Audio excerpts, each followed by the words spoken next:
Hi all, good afternoon. Let us explore Java's multi-threading feature in this session. Have you heard about the term multitasking?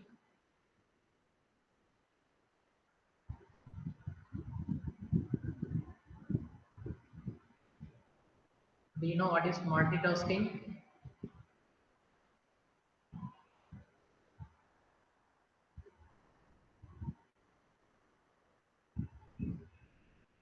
Any idea on multitasking?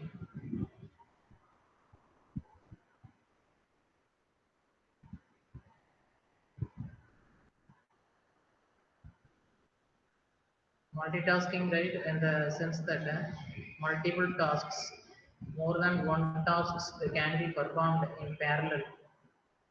For example, nowadays you can consider it all operating systems support the concept of multitasking. We need to execute concurrent execution of more than one tasks. More than one tasks, right, are going to be executed in parallel. That is, it will be a concurrent execution. That is the meaning of multitasking. All operating systems, right, nowadays mostly support the concept of multitasking. There are two kinds of multitasking. One is a process-based multitasking, and another one is a thread-based multitasking. In the case of process-based multitasking, we need to execute the processes right at the same time. Different processes can be executed in the same time. For example, currently we are running two different applications, right? One is this one, Notepad. Notepad is an application. Then, right, we are using right the Google Meet application, right? The browser, right? We are working with it. Then, right, we are exploring right the folders, browsing the photos. Then, Notepad is right on. Then, another important one. Here, the DOS prompt, the command prompt is working. So different applications are different processes are going to be executed at the same time, concurrent execution. That is said to be a process-based multitasking, running different applications at the same time. For example, in case of right Windows 10 operating system, is an example of a process-based multitasking. Second one is a thread-based multitasking. A thread is nothing but a single flow of execution, only one flow of control. So far, the programs that we have seen in Java are all come under a category called thread-based, that is single-threaded programming. Only one thread is there. That thread is said to be a main thread, right? So far, we have seen the programs come under the category called single-threaded programming. That is the main thread, right? Only one thread is there. In case of thread-based multitasking, right, what happens when you can perform more than one process or more than one activity in the same application concurrently. Previously, we have seen that, for example, browser, here Google Meet application, multi-threading, for example, browsing the contents of a folder, then here working with the notepad, then working with the DOS prompt, the command prompt. All are taken as different applications. Different applications are run in the same operating system, right? For example, at the same time, concurrent execution. That is said to be a process-based multitasking. But in the case of a thread-based multitasking, you need to consider only one application. One application can perform several tasks at the same time. For example, we consider the notepad. Right now we are working with the notepad. At the same time, what we are doing means you can perform the save operation, right? Editing, saving operation.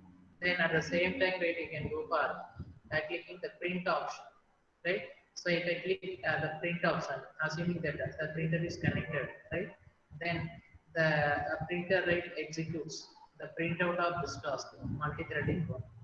At the same time, right, while the document is getting printed, we can perform several operations, right? File operations, edit, format, and some other operations. So multiple concurrent operations can be performed in the same application, right? That is said to be a thread-based application. thread, right? Here you have to consider this is one process. Within a single process, we are performing multiple tasks, right? You can work with the several options, right? Use MS code or Notepad that comes under a category of thread-based multitasking. We do not want to write extend the concept of multitasking since our core area is multithreading in Java. How Java supports multithreading, how multithreaded programs can be written in Java, what are the advantages of using multithreading, what are the different ways of writing multi-threaded programming in Java. That is our focusing. So we are entering into the main term called multi-threading. But to explore multi-threading, right, you need to learn what is thread. Thread is always a single executable code and smallest smallest executable unit of the program. It always takes only one flow of control, single flow of control. The programs we have discussed so far are all come under the category called single-threaded program. In case Java supports, that means we can also write multi-threaded activities in the Java program, right? So in case we do like to perform multiple options, multiple operations, multiple tasks, the same program that is possible in Java with the help of multi-threading feature. So execution of more than one threads are possible. So thread means single flow of execution. Execution of multiple threads means multiple flow of execution. This is possible. So the key concept is achieving multiple flows of execution. We can ask how is it possible? It's possible in Java. For example, so far you have seen the methods are called in the sequential order. Suppose object name dot method one. For example here, obj is the object name. Obj dot method m1. Obj dot second method m2. Then calling the third method obj dot m3. Now, what about the flow of execution? In the case of a single flow of execution, right? What happens in single flow of execution? M1 is called first. This is called first. After the complete execution of M1, M2 is called the second. Then the third method is called next. This is the single flow of execution. We just think of the scenario, how will be in case of multiple flows of execution? Can you imagine anything? Can you imagine how will be the multiple flows of execution in this method calls?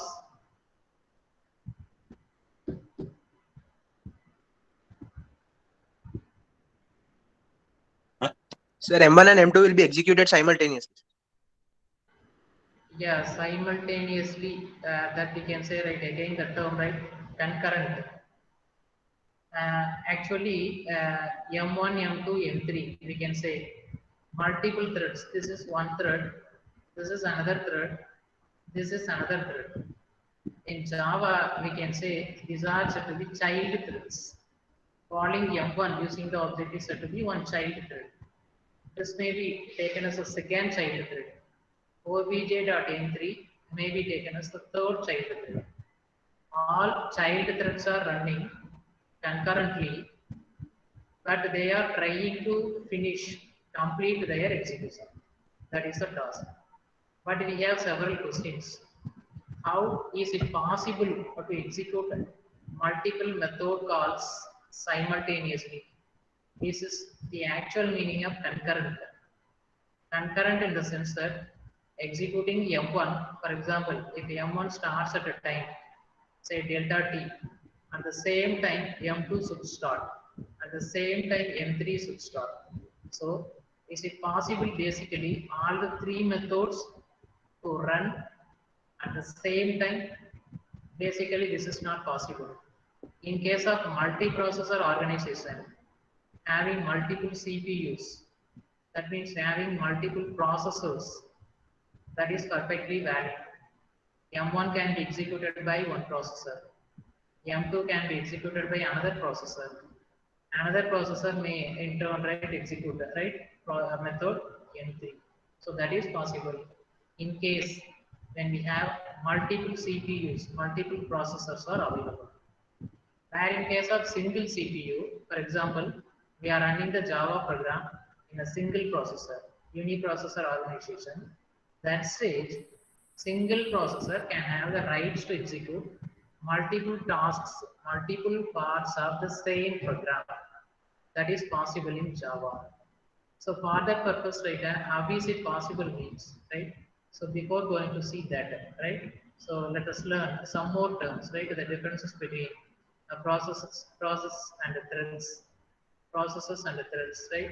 And how a context switch helps in achieving the execution of multiple tasks or multiple processes concurrently, right? For that we have to learn the differences between these things.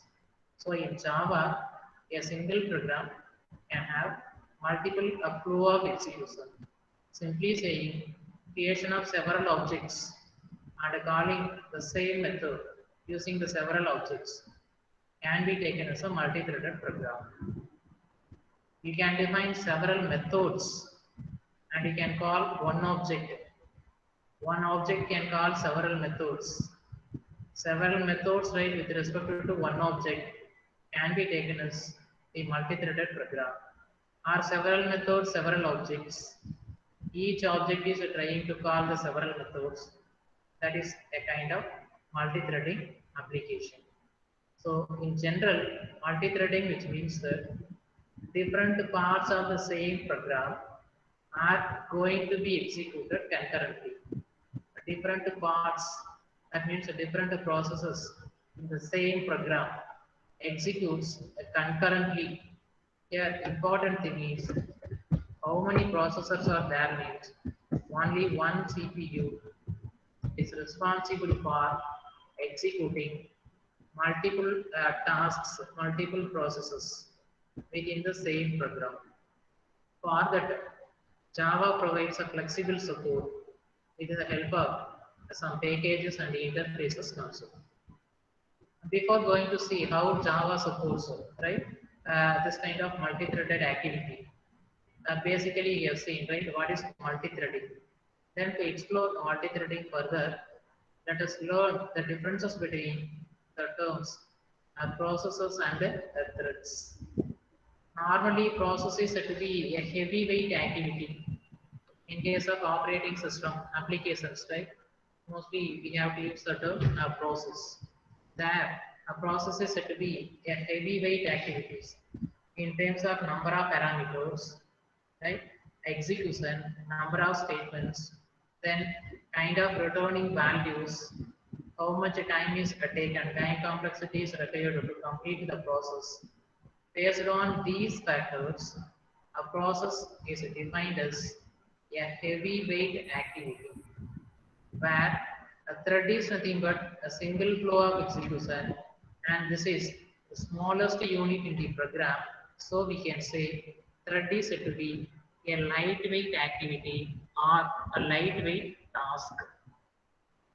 Second important difference is a process shares different memory address because of those heavyweight activities, because those are heavyweight activities. Memory addresses may be varying, different memory addresses can be used in the different processes. But in the case of thread, the same memory address can be shared for multiple threads. Another one, IPC. What is IPC?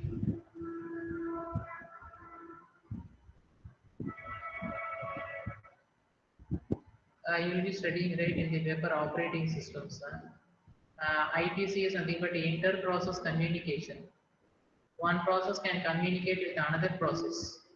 That is said to be inter-process communication because processes are basically heavyweight activities in terms of number of parameters, lines of executable statements, operations to be performed. In general, inter-process communication, transferring the control from one process to another process, right? Normally an expensive one. IPC is said to be the expensive process, wherein thread-oriented concept, right? Transferring control from one thread to another thread, one thread to another thread. ITC, inter-thread communication. This is cheap one. Another one, context switching. Context switching is a mechanism, right, which determines when to transfer the control from one process to another process. Here, context switching performs like the expensive transferring operation, but in the case of thread-oriented applications, context switching can be done easier because lightweight activities. It's easy for us to transfer the control from one part of the program to another part of the program. These are the basic differences between threads and processes. Let us explore the advantages of multithreading and then explore how Java supports multithreading activity. What are the different ways of writing multithreaded program? There are several advantages of multithreading because here only one processor is going to support several tasks. That is one main advantage. We need not have multiple processors. Single processor can have the rights to execute multiple scenarios or multiple sequence of events. The events are labeled, for example, E1, E2, E3, etc. En. How the different events are going to be executed means there is a concept called event polling concept. All of these events are going to be queued. E1, E2, E3, etc. En are queued, right? So that the events are extracted from the queue in FIFO order, first in, first out order. Even we can set a priority for different events based on the highest priority events may also get executed. So assuming that, right, FIFO, first in, first out, queue based order, the event handler is responsible to execute the events. For example, event handler first executes the event E1. After the complete execution, then E2 is going to be executed, then E3, etc. En. In case FIFO order is followed. We can also follow the shortest processing time first, or we can say some priority based orders, or we can execute the tasks in some random order. Different queuing disciplines may be applied. Here, single processor executes a different scenarios of events. So this is main advantage. We need not have multiple processors or CPUs. Another thing, when different Sir, but events here are in this, executing, yeah, sir, sir, then advantage of multi-threading should be even should be executed simultaneously, no, sir. Means it should be executed concurrently, no, sir. yeah, that's what I am coming to say. Concurrent execution. Concurrent execution, it doesn't mean E1 is executed at a time, say T, E2 is executed at a time T. This is not possible in case of single processor. But we mean, right, concurrent execution in the sense that whenever the processor is idle, the context switch transfers the control to some other process or to be executed by the processor. So for that purpose, right, the context switching, which is a transferring mechanism that determines when the CPU is idle. At the same time, right, it determines which is the next task to be assigned. So we are not having multiple processors. Of course, concurrent execution is okay. So multiple tasks are not to be executed by multiple processors. Only a single processor executes multiple tasks concurrently. Yes. So what is the advantage means? Server utilization. What we have to do with respect to server utilization, right? We need to maximize the server utilization. and minimize the server idle time. That means optimization is maximize server utilization and minimize server idle time. Can consider the previous scenario. We have seen M1, M2, M3. The single flow of execution M1 is called first. Assuming that in method M1, it tries to get some 100 input integers. So you are inputting 10 integers. For example, here like this, you are inputting integers 1, 2, 3, 4, like that, right? You are inputting integers. Then until you enter, right, say 100 integers means 100 numbers. What happens? The processor is waiting Processor to is receive. idle at the time. Processor is idle, that you can say processor is waiting, right, until it receives the 100 inputs. That stage, since the processor is idle, we are providing some command program. CPU is completely idle. Program just an interface from you to get the keyboard input values. Processor is idle. So that stage, right, why can't we assign some other task to the processor to execute that? That is a key concept. So we can minimize the server idle time by assigning some other waiting task to the processor. At the same time, we can maximize the utilization of the server. This is a key concept in multi-threading. So we can reduce the idle time of the server, and when the server is performing more tasks, ultimately its throughput increases. How much amount of work has been done by the processor determines the throughput. So you can achieve the maximum throughput and minimizing the server idle time. So for that purpose, Java's, right, the thread-oriented mechanism comes with the concept of a context switching. The context switching automatically transfers the control to some other process when the CPU is idle. Having the execution of obj.m1, assuming that some keyboard input is declared for, right, 50 integers, 50 integer variables. You are trying to give the inputs, right? For example, if you press 1, then press enter, then the time gap, right, you can find some milliseconds. That duration, your CPU is idle, right?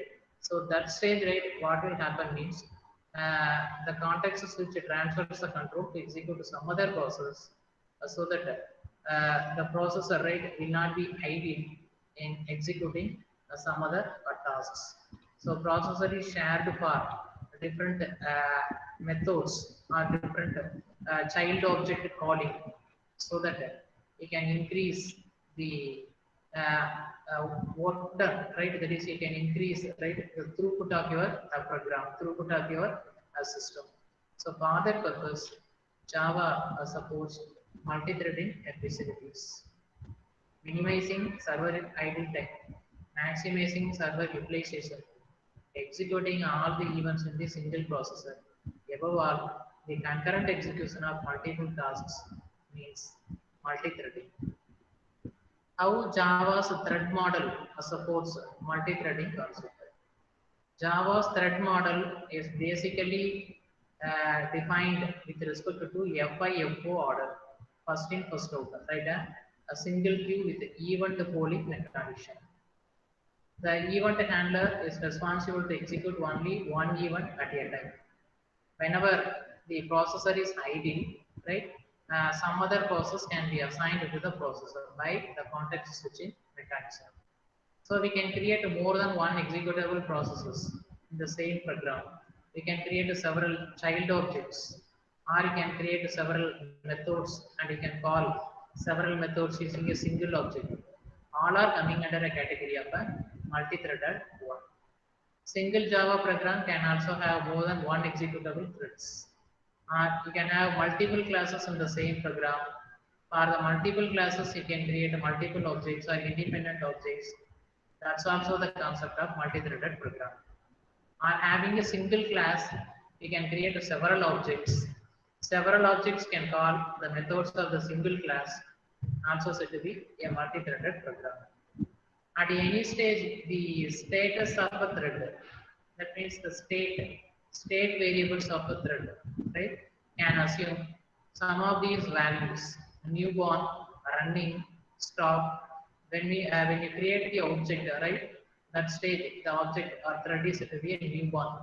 When it starts, right, the execution of the process, it is said to be a running stage. When it finishes, return stop stage. You can also suspend the working thread, right, for some amount of time. Later it can be resumed, or you can block, right, the complete execution of a thread. You can also make the thread to sleep for the specified amount of milliseconds. Then the thread may reach, right, the corresponding dead state when it finish the complete execution, or a running thread, right, may be stopped explicitly. These are the several state variables of a thread. To write this kind of multi-threaded application in Java, we need to write it in two different ways. Both are serving the same purpose, right? There are no much significant differences between these two. However, syntax-wise, the thing is a different one. One possibility, we can use the help of thread class, thread tcaps. Thread is a built-in class defined in Java's language package. Thread class can be extended in our user-defined code. Since a thread is served as here a superclass, class, our user-defined class name extends a thread, and we can define the multi-threaded activity inside the thread class run method. So we can override the run method inside the extended class by using this public void run. So inside the run method, we can call, or sorry, we can define the user-defined task to perform the multi-threaded activity. This is one possibility. Second possibility, we can use a runnable interface. Runnable interface, this is also an interface defined in Java's language package. The runnable interface defines a method public void run. Right, void run is actually defined in the runnable interface. You know, any class implements some interface means the class must implement the entire methods of that interface. So the implemented class must redefine the run method as public void run. Then within that method definition, we can define the multi-threaded activity. These are the two different ways we can write a multi-threaded program. One by performing the inheritance with the thread class. Second one, with the help of interface, runnable interface, perform the implementation operation of a run method in the implemented class. Let us explore how to write a multi-threaded program using these two approaches: extending the thread class and implementing the runnable interface. Before going to write, see the code, you try to learn the procedure, right? The stepwise operations are to be performed in extending the thread class and implementing the runnable interface. The steps are very simple. For example, let us write a multi-threaded code using the thread class extension. For that, what we have to do means, first step, you need to define a user-defined class to perform multi-threading activity. That class should be a subclass of a superclass called the thread. So class name, extends, superclass name is thread. Since the thread is defined in Java's language package, a default package need not be imported in the required Java application. First step, define the user-defined class. by extending the thread class. Second step, inside that thread class, override the run method defined in the thread class. So multi-threaded activity is actually defined inside the run method of the subclass. You need to define the run method using this type signature. Void run. Its access specifier is public. Public void run. Then inside this opening and closing curly brace, define the actual multi-threaded activity. This is the second step. Third step, we can define the object of the user-defined class that extends the thread class. That is for the subclass, you need to create the object as usual. Then using the object, you can call the run method. But to call the run method, right, you need to call actually, right, the start method of thread class. So object name dot start means what will happen? Control is transferred to execute the run method. This is the procedure to write a multi-threaded program using a thread class extension. Let us explore this methodology first. After exploring this methodology, we see right how to implement the runnable interface. So remember these four steps: writing the user-defined class, extending the thread class.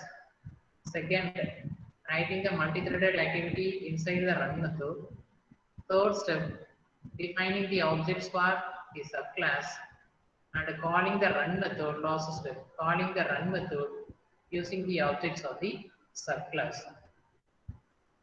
Let us explore a simple program so that we will understand the concept of multi-threading in Java. In this example, let us have three different classes: class A, class B, class C. In each of these three classes, we like to define the corresponding multi-threaded activities must be defined inside the corresponding run method of the subclass. This is a rule. So first step, class A subclass extends a superclass thread. A thread is defined in language package. So within this class, assuming that this is the multi-threaded activity. So what is the multi-threaded activity? For example, we are trying to print the content of a for loop with an incremental value of 10. Say for int I is equal to 0, I less than or equal to 100, I plus is equal to 10. We do want to print the value of I. So I like expects, we expect to have the values 0, 10, 20, 30, etc. right until 100. At the same time, from this run method, control can be transferred to call some other method. Say compute is one method, right? The compute method finds the value of the control variable, say I, over the range of 0 to 100. I is equal to I plus 10. We are finding the sum. Say sum is initialized to 0, where sum into sum. We can initialize, for example, sum is equal to 0. Sum is equal to sum plus I. The value of sum is printed here. After this, we are printing the message. End of child thread in class A. That means this is one kind of thread. Child thread, right? Finishes its execution in the class A. This class A, right, starts here and closes here. So the multi-threaded activity of class A is printing the value of a variable I over the range of 0 to 100, right, in an increment of 10, and finding the total value of I and printing one message. So these tasks tasks are defined inside the run method. Type signature is this one, void run. Access specifier must be public one. Then inside the class B, another multi-threaded activity is returned because we do like to test how Java executes this multi-threaded activity. In what order the activities are executed. Are we getting the same result in each run? Right? These are the questions to be answered. So class B extends the thread. Second class B is defined. Same multi-threaded activity. Say public void run. So in the class B, what are we going to give the message? The value of j over the range of say 1000 to 2000 in an increment of right 100 scale. J is equal to j plus 100. We do want to check right here because the variable I is used. So here I in A is printed. Here j in B is printed. Class B is printed. So that we can check right if all the for right are executed completely at the end. Then at the end right we are given the message end of child thread in class. This is the multi-threaded activity of class. Then in class C, say public void run, we do like to print the value of integer variable k over the range of 7,000 to 10,000 in an increment of k is 100. K is equal to k plus 100. The value of k in the class C is going to be printed. At the end, we are given the message end of thread in class C. So three multi-threaded activities are defined in three different classes. Say class A, class B, class C. All these classes extends the superclass thread. Step number one. Step number two, the multi-threaded activities are defined in the corresponding run method with this general form, public void run. Then next step, we need to create the objects for these user-defined classes. So to create an object for the user-defined classes, right? Follow the same style. Class name, object name is equal to new class name. Say three objects A, B, C, small a, B, C are created. Now have a look into this line. A dot start, then B dot start. Following that, we are calling a method, right? Say start cease run method, C dot start. Then given the message end of main thread. We are not made right any sleeping of threads in the classes A, B, and C. In case if you want to make a running thread to sleep for some time, you need to call the sleep method of the thread class. Sleep is a static method defined in the thread class. You know, static methods can be accessible using the class name itself. So class name is thread dot static method name is sleep. The parameter of sleep method must be the integer to represent the number of milliseconds to be elapsed. For the specified number of milliseconds, the thread will be in the sleeping state. So 1000 which indicates that 1000 milliseconds. So 1 second is the idle time, sleeping time. 1000 milliseconds, right? 1 second is the equivalent sleeping time. So if you put a thread or sleep of 5000, automatically right 5 seconds, your main thread is in the sleeping state. When the main thread goes to a sleeping state, that stage context switch data transfers the control to execute some other child thread so that the server utilization is increasing and server idle time is decreased. The important syntax of this one, right? Sleep is, right? The method may throw an exception. The exception is interrupted exception. Whenever a method throws an exception, right? That stage, what will happen means the method must declare the corresponding checked exceptions, interrupted exception because of some interrupt, right? Either internal interrupt or some external interrupt, program interrupt like that, right? Some interrupts are occurred for a sleep method. So the method requires the declaration should be in the throws format. Throws list out the type of exceptions, right? Type of runtime errors raised inside the main method. So you need to specify the interrupted exception. Sir, you start a method, sir. What? You start a method defined in the thread class, sir. Yeah. To start a method defined in the thread class, we need to call start method.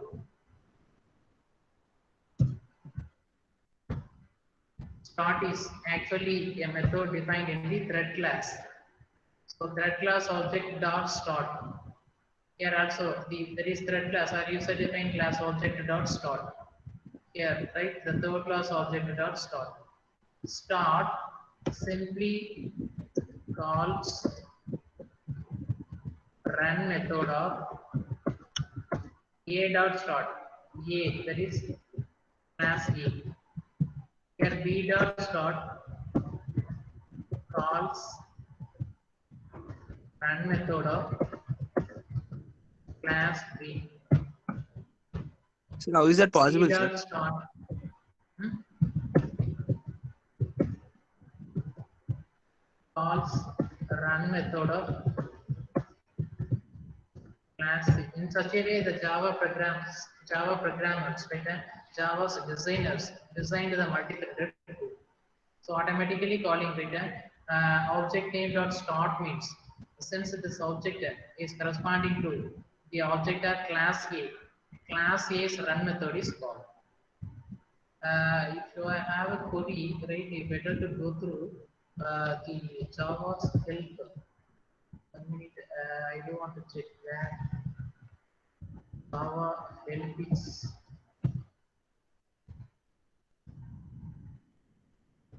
ADK. I think this one.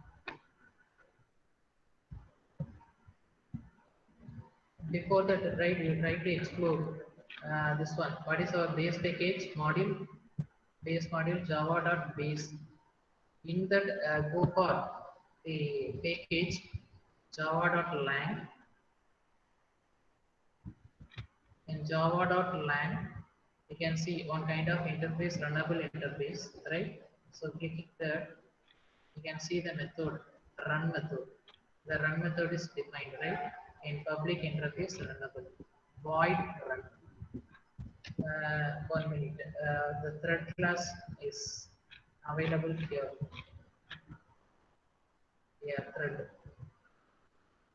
Taking the thread, you try to first explore the structure of a thread class.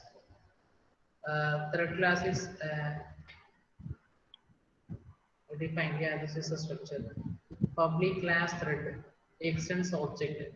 Because what is object? Object is the superclass of all other classes in Java. Even the class thread, right, implements the runnable interface. So runnable interface, since the class implements the runnable interface, what happens? The run method has been defined in the runnable interface. Since the class extends something and implements runnable, so the subclass, right, when it extends the thread class means it must implement, it must redefine, right, all methods of this one. Implements runnable, run method is actually there in the thread class.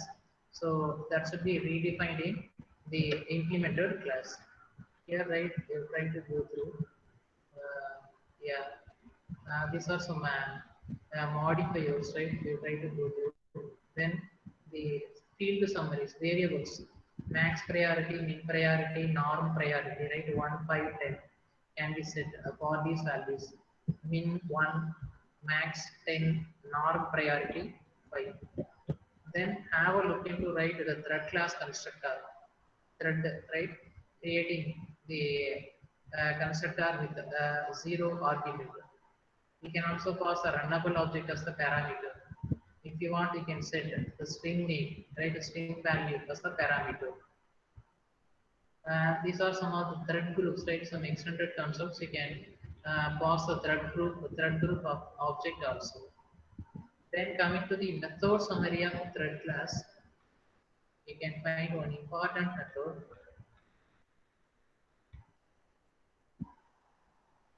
run method, right? Run method is defined in this class. Which one? Thread class, public void run. You need to override the run method in the case of a user defined a class definition. Then another one, you can see start method. Start has actually been defined in the thread class. It causes this thread to begin execution. Java virtual machine calls the run method of this thread, right? So run method is actually redefined in this user defined class.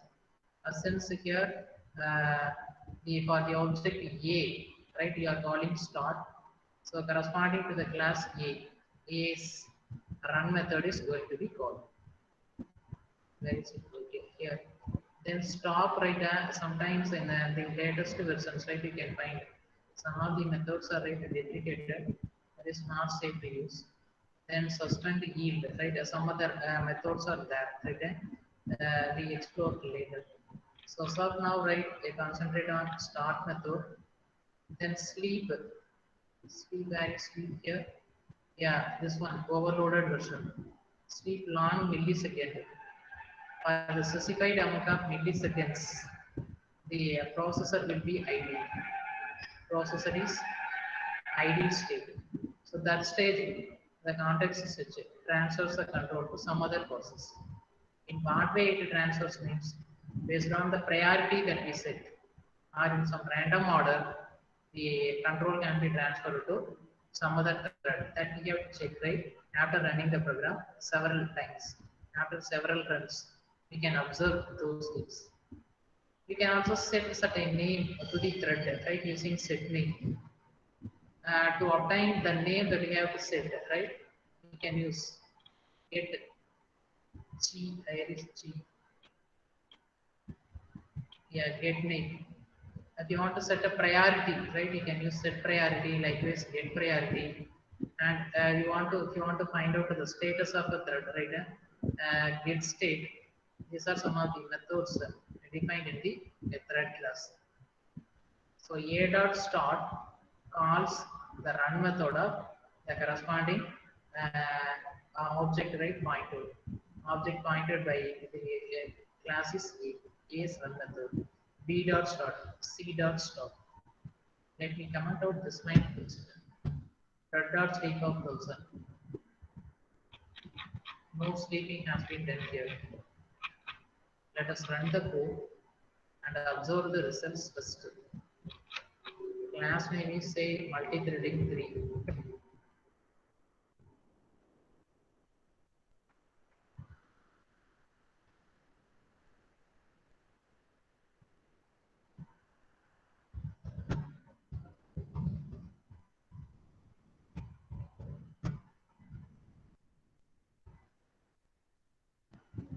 Java space, sorry, Java space multithreading.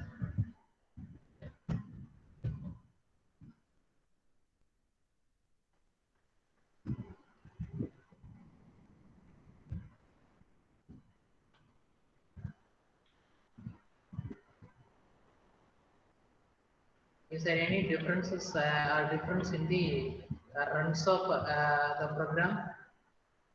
First run, second run, third run, etc. Sir, You sir, try it is to observe. mismatches of the threads. Button. Priority mismatches of the thread. We have did not defined any priority now, sir. so that it is running randomly. Yeah. Yeah, by default, norm priority, right?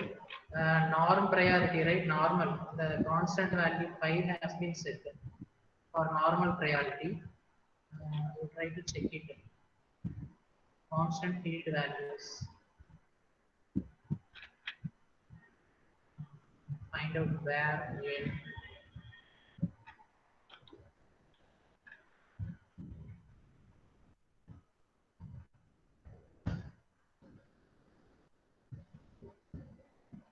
Yeah, norm priority, right? You try to go through this online help and top skill. Norm priority value is 5. Min priority value is 1. Max priority, right? The constant takes the value 10. This has been set. So by default, in our code, all threads, right, to say A, B, C, right, can have equal priority. Before that, first have a look into this one. How many threads are there, or how many threads are actually created in this application? Multithreading 3.java. Can you tell me how many threads are actually created? 3 threads, sir. Including main thread?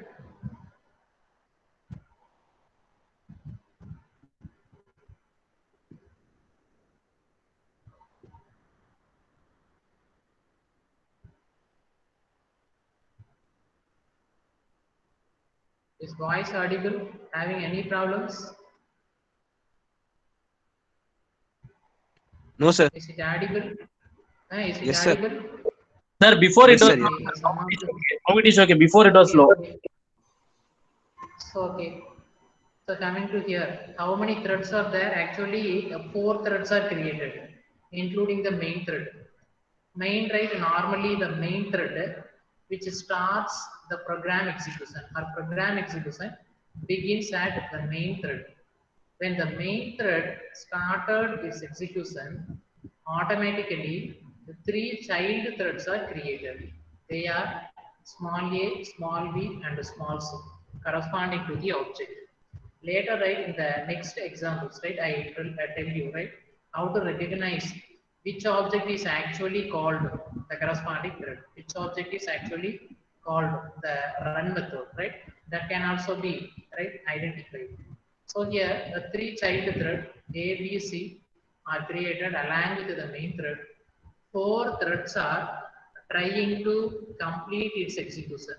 So 4 threads are competing the processor to complete their execution. In the case, sometimes main thread may finish its execution first. Sometimes child threads may have completed their execution first. The expected behavior is, it is a good logic to keep the main thread to finish its execution at the end. In such a way, we need to design the code, right? So we need to design the code such that the main thread should finish its execution at the end. For that, what you have to do means you try to set some sleeper time at the end of the last statement of main. Or if you have completed all of the main thread activities, right? And after that, right, try to set some sleeping time so that before that sleeping time, main thread would have finished the complete operations. Then that stage, right, the child thread would have completed all the child thread activities so that main thread is expected to finish its execution at the end. The sample run, just notice that without setting any sleeper time, here you can find that, for example, in the first case, the last line is for here end of main thread, first line itself end of main thread, which indicates that the main thread finishes its execution first. Because we can ask, sir, how is it possible? A is equal to new A, right? 3 objects are created. We can ask, the methods are called A dot start, B dot start, C dot start. The start method not yet completed, right? So calling the start method, the actual process has not yet been completed. Yes, the actual process is not yet completed because the multi-threaded activities should be expected like this. INA, JNB, some KNC like that. Yes, those lines are missing here. But before that, right, we can see the message end of main thread. How is it valid? Yes, it's valid completely. Because of that, this program does not come under a category of single-threaded program. This is completely a multi-threaded program. The role of main method is, or role of main thread is to create three child threads and to finish the execution of the main thread. Wherever required, right? The child thread activities can be initiated through the main thread by calling a dot start, b dot start, c dot start like that. So it's simply right seems that the child threads A, B, C are created. A dot start, B dot start, C dot start. Simply main thread called the child thread executions in the fraction of second. After that, control goes to complete the main thread execution. So before starting any of the run method in child thread A or B or C, it seems that main thread unexpectedly finished its execution. So in the first line, it seems that you can see the message end of main thread. But this will not be the case in all runs. You try to run for several times, right? Yeah, in this run, good run. Have a look into this output. End of main thread where anyhow at one place, right, you must see that message end of main thread. So before that, see J in B 1000, some K in C 7000.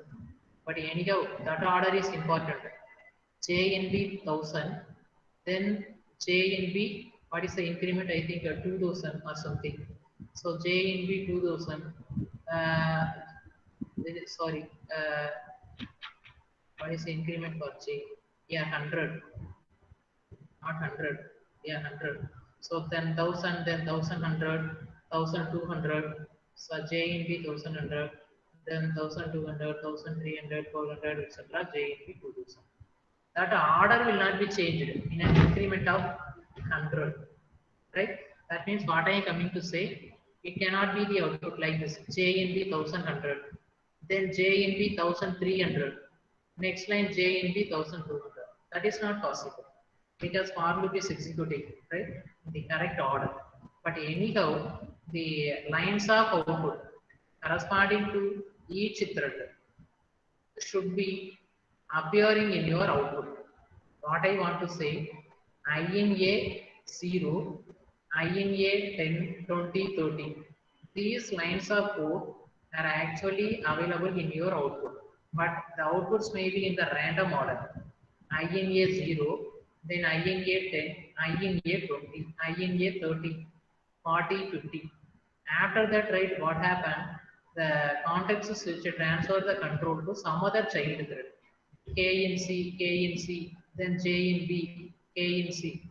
Anyhow, if you run the code and you can observe the outputs, all of these lines with respect to far would have completed their execution.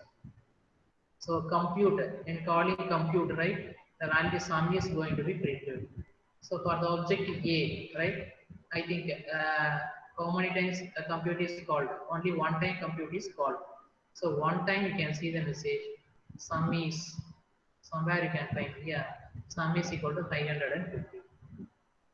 Likewise, in thread B, the line J in B outputs over the range of 1000 to 2000, right? But the outputs may be in different order, I in A, J in B, K in C.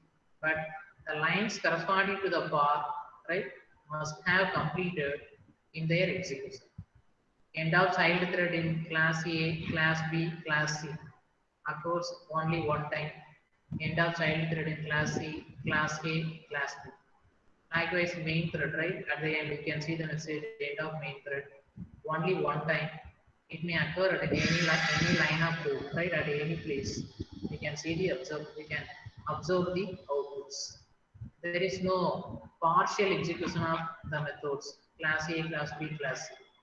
All of the child thread activities must have completed at the end. Likewise, main thread must have completed its execution. But only one thing, the order of outputs will differ from run to run. One thing in this example, we do not have any keyboard input values. That means we are not making the server to wait for some keyboard input values. Anyhow, by default, based on all the child threads are of having same priority, right? Normal priority, right? So the order of execution of the child threads are completely random in this example. We cannot see any order of execution, right? A first, B second, C third, or C first, B second, A third, right? That is not an order. Complete, right? A default priority, right? Normal priority, and that has been applied for all the three child objects. So, using this or analyzing this output, you have to conclude that different parts of the same program are executed concurrently in the sense that only a single processor is responsible for executing multiple parts of the same program. This is one logic. In the next session, right, we try to focus on introducing the sleeper times, right? For example, if we try to make the main thread to wait for say 1000 milliseconds or after the call of A and B, here let us try to make the main thread to wait for some 5000 milliseconds. Anyhow, the sequential execution is important. After starting A and B, the main thread is waiting for 5000 milliseconds. That stage for 5 seconds, what will happen means the control can be right transferred to execute A is run method, B is run method, right? Then right after 5000 milliseconds, when the control comes back to execute the main thread, it may start the execution of the third child. We will observe the results by setting different sleeping times in the sleep method. So this is a fundamental in multi-threading, how Java supports multi-threaded activity. How is it possible for a Java program to execute more than one parts of the same program or more than one class methods are going to be executed concurrently. So one possible approach is extending the thread class. We will continue right the same program, introducing the sleeping times right in the next session. If you have any queries, you can ask. Sir, you said that something multiple processor. If multi-threading is used in multiple processor means how, sir? If multi-threading is used in multiple processors, that stage we can assign right. These are the tasks to be executed processor 1, and these tasks are going to be executed only in processor 2. And we can assign some other tasks to be executed in some nth processor. That is multi-processor organization. We can specifically define the tasks with respect to the processor because we have multiple processors. Or we can define a code written randomly. The task is right to be executed by the processor. The processor is ID, right? The task can be assigned to execute by that processor. In that way, multi-processor organization can be made.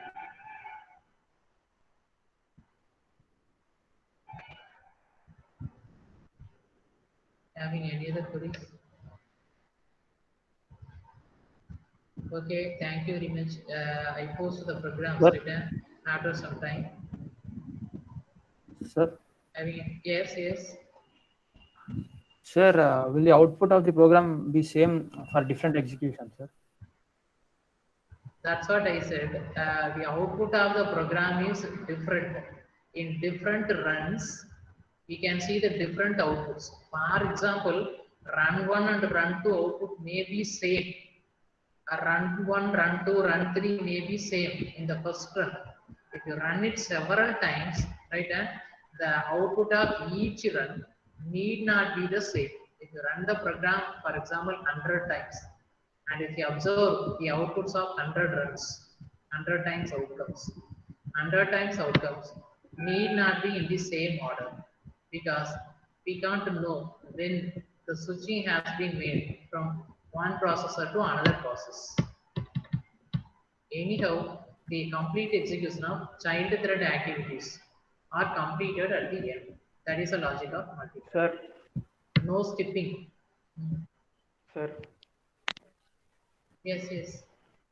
sir. But the order of the execution of the child class is same, sir. Like CBA, always CBA. In our runs, Ah, yes, in sir. our runs, While running. did you notice that CBA, CBA? But that's what I Ah, say. yes, sir. If you run it for several times, it need not be the same. Even in the first 3 or 4 runs, right, we have noticed that main thread is exiting, right? But after some runs, it seems that some of the child thread started the execution. After few steps, the main thread finished its execution. So try to run it for several runs, right? Then observe the outputs. Surely, output side sometimes may be same for different runs, different specific runs. But in general, the outcomes need not be the same, which may be varying from run to run. Sir, if you don't mention any priority order for the uh, runs, then you said the default priority order is already there in Java. Then why do, like, for every execution, why the output is different, sir? Because a default priority order is always same for every execution. Okay, the thing is, when one process is idle for some time, right? The context switch transfers the control to some other process. Even here, the all of the child threads are of having same priority, say 555, but the order is different. One time, right, it may call A's run method, or in the another time, right, it may call B's run method, then C's run method. So that's what, right, it can call the run method, right, in different classes. So order will be right different. Basically, the priority is same. But in case if you set later, right, I show you. If you set a higher priority for any one child thread, that indicates the higher priority thread will be finishing its execution first. That means higher priority thread can be preempted by a lower priority thread. That stage, lower priority thread releases its control, or a thread can voluntarily relinquish its control. Normally, high priority thread preempt a lower priority thread, or a thread may release its control voluntarily when it finishes the complete execution. Okay, sir. Having any other queries? Okay, thank you very much. We will Thank you, sir. continue the same multi-threading in the next session.